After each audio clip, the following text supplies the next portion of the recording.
Joining us right now to talk much more about this and more is the Democratic governor of Colorado, Jared Polis. He's also the chair of the National Governors Association. Governor, thank you very much for being here in person.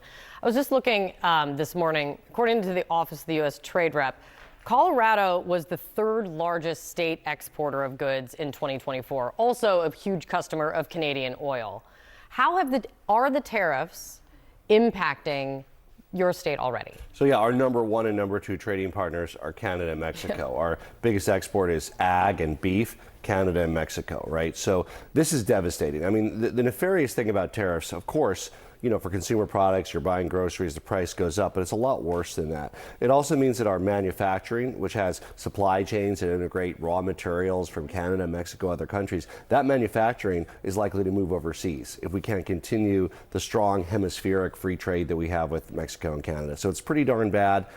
There's a lot of uncertainty right now. Nobody's investing in additional manufacturing capacity because they're waiting to see whether the president is serious about this tariff threat, which a lot of people thought was a bluff at first. That's why the market, you know, until recently says, hey, maybe he's serious about these tariffs. These would be devastating. And that was actually my question. You've got, over the past few weeks, you have the president who has threatened, imposed, suspended, resumed tariffs on Canada, Mexico, and China.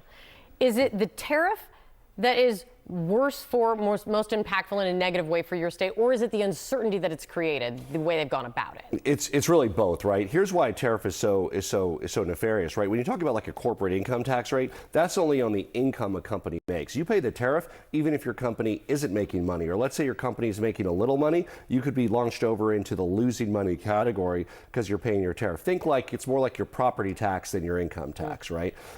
And so it's really a dangerous tax, and nobody knows what the president is thinking here. Right. I mean, we all hope, I hope as an American, this is some game of chicken and bluff and we're going to have less tariffs at the end of the day. But I think the markets and me and most observers are getting more and more skeptical of that as we think, wait a minute here, this guy actually wants to raise taxes on American consumers and companies.